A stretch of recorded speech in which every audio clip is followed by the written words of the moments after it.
Hello students, and God bless each one of you. Welcome back to English Language Classroom. Like in the earlier session, we will begin with Cambridge English Language Quiz. In today's quiz time, I am giving you an extract taken from a book named Toto-chan, The Little Girl at the Window, an autobiographical memoir written by Japanese television personality and UNICEF Goodwill Ambassador Tetsuko Kurionagi. This book is a very interesting book and is translated into many languages. In English, it is translated by Dorothy Britton.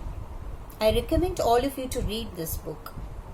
And you know that in 2019-2020 English language question paper, for question 4, the extract had come from the passage, the reading comprehension has come from this book. Now here goes the passage. They got off the Oimachi train at Jiyogaoka station, and mother took Toto-chan by the hand to lead her through the ticket gate. She had hardly ever been on a train before and was reluctant to give up the precious ticket she was clutching. "May I keep it?" Toto-chan asked the ticket collector. "No, you can't," he replied, taking it from her. She pointed to his box filled with tickets. "Are those all yours?" "No, they belong to the railroad station," he replied, as he snatched away tickets from people going out. "Oh." Toto-chan gazed longingly into the box and went on. "When I grow up, I'm going to sell railroad tickets." The ticket collector glanced at her for the first time. "My little boy wants a job in the station too, so you can work together." Now you can go back and listen to the extract once more. Here are the questions for you. The first question is, pick the most appropriate meaning of the given words. There are 2 words here and 4 options. The first word is clutching. The options are catching, clasping, snatched, hold. Second word is longingly. Options: promptly, passionate, indifferently, and cravingly. You can pause the video and find the answer yourself. Yes. Now, let us see the answers. The first one is clutching, and it is a verb, and all the words given here are options given here are verbs. First option is catching. What does it mean? When we seize or capture something, we call it catching. Second one is clasping. When you take hold of something, we call it clasping. Snatched. When you attempt to seize something suddenly, it is snatch. Fourth word is so simple, you know that meaning yourself. Now, amongst these 4 options, the third and fourth options we can rule out, because the third one, snatched, is in past tense and the fourth one, hold, is in present tense. And obvious answer is clasping. Now the second one, longingly. Longingly is an adverb. Promptly means, the first option, promptly means, it's also an adverb, in a quick manner. The second one, passionate. Passionate is an adjective which means an intense feeling, intense desire. Third one is indifferently. When you are not showing any interest in something or someone, it is indifferently. Fourth one is cravingly.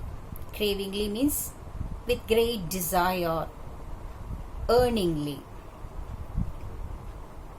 The second option and the third option we can rule out, because the second one is an adjective, and the third one, the meaning, it is like an antonym of longingly. So it's so clear. The fourth option, cravingly, is the answer. Now let us go to the second question. Which sentence tells us that the ticket collector became curious about the child? You can go back to the passage and read the passage once more to find the answer. The answer is, the ticket collector glanced at her for the first time. Now, the third question. Toto-chan gave up the ticket to the ticket collector reluctantly. Rewrite using the noun form of reluctantly. Reluctantly is an adverb and reluctance is the noun form. So what is the answer? Think yourself first. Pause the video. The answer is, Toto-chan gave up the ticket to the ticket collector with reluctance. Now, before going to the next segment, the main segment, I want to know if you have written the assignment, you have done the assignment, narrative and short story.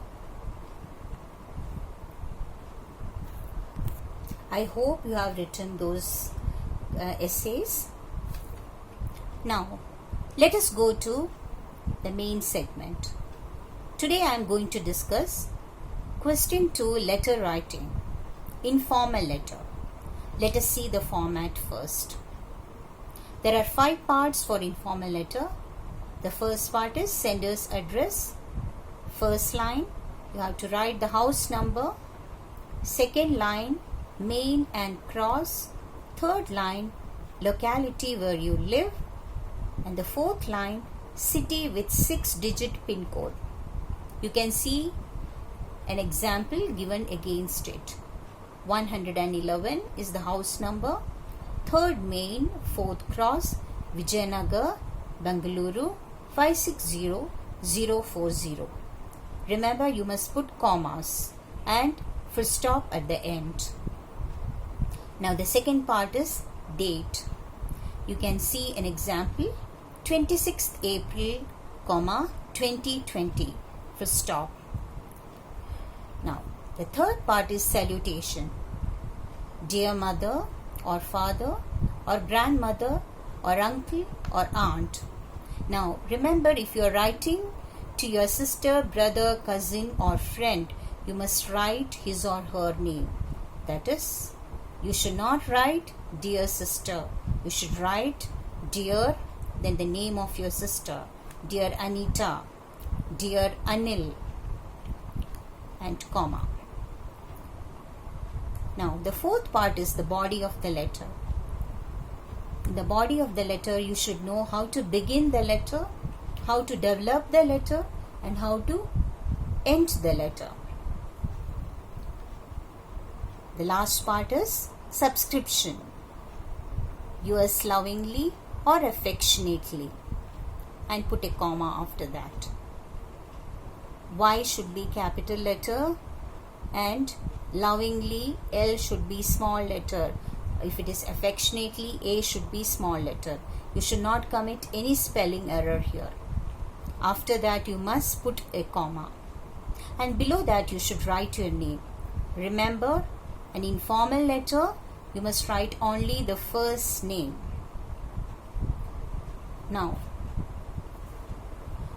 always remember that you must write the format only in the left side, and in the body of the letter there should be 3 paragraphs. Now let us see the marking scheme of informal letter. Sender's address carries half mark. Date, half mark. Salutation, half mark. And subscription and name, 1 mark. Now, in the body of the letter, you get mark for content and expression. content carries 2.5 marks and expression 5 marks.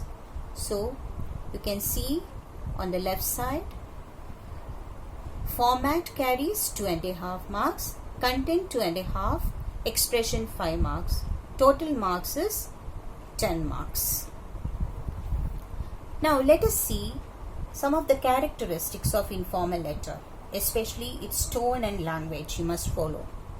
The tone should be relaxed, it should not be stiff, because there should be some personal, it is a personal letter and it should be a very close feeling.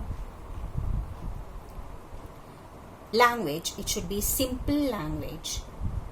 You can use contractions like isn't, don't, won't, hasn't, doesn't, etc.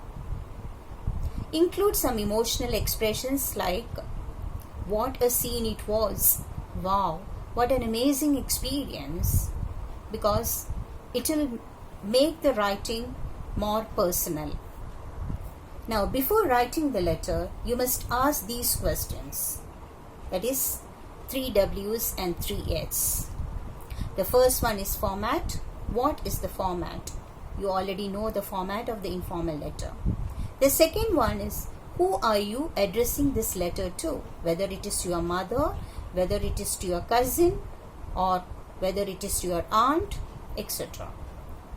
Then the third one is why. Why are you writing this letter? What is the purpose?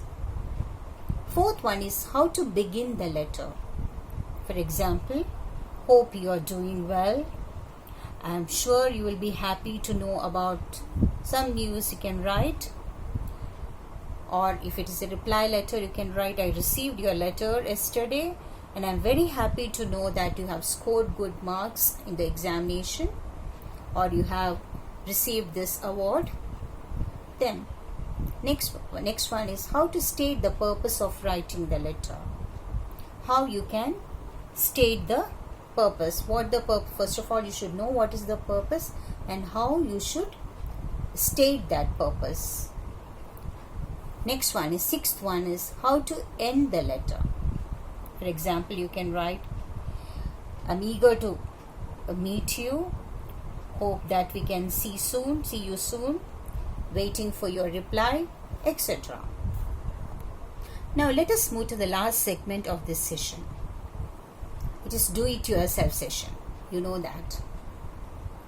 Anyway, before that, let us discuss the following questions, at least the first 2 questions.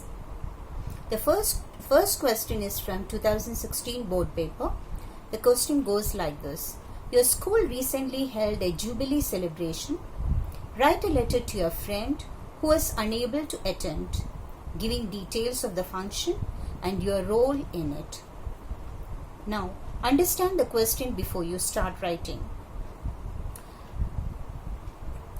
What is Jubilee celebration?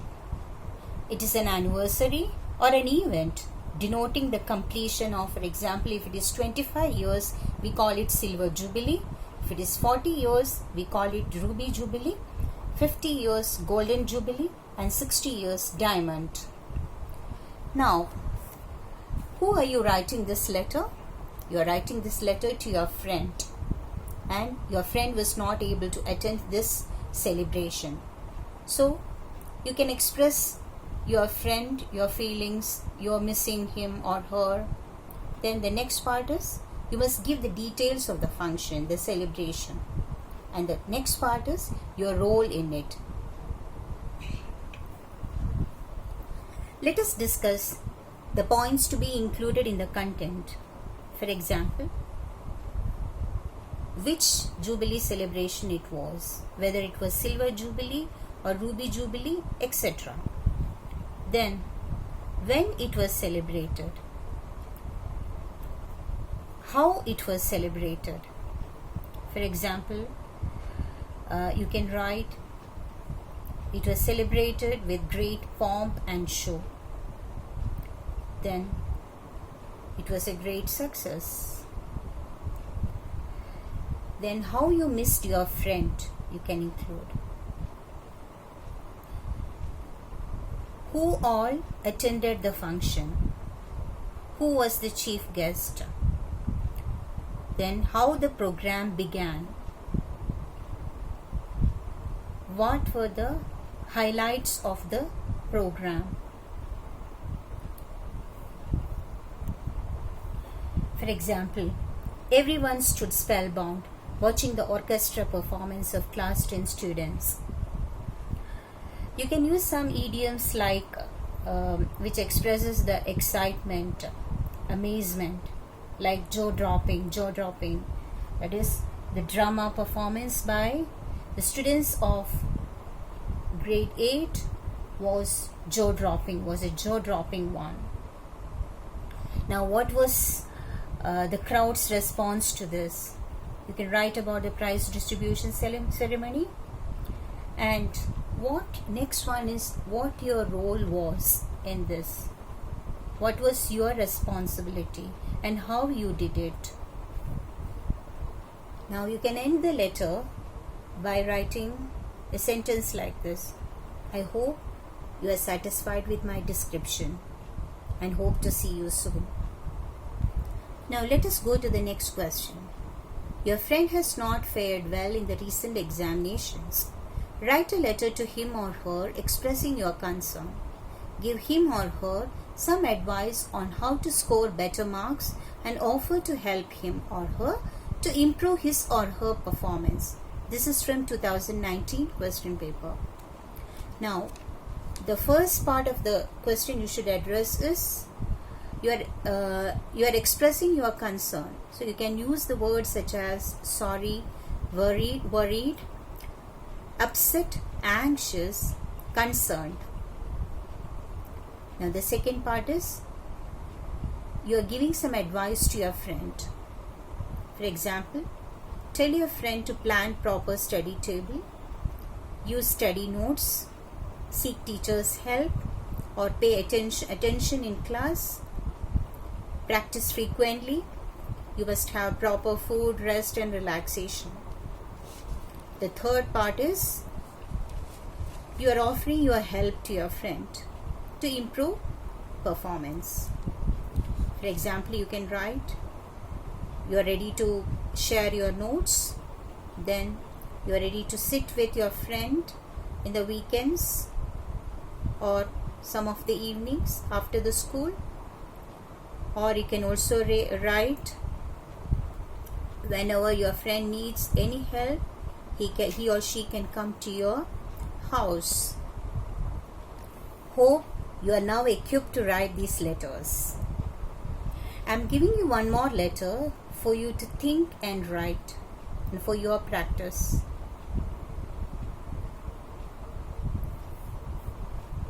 Remember, do it right now.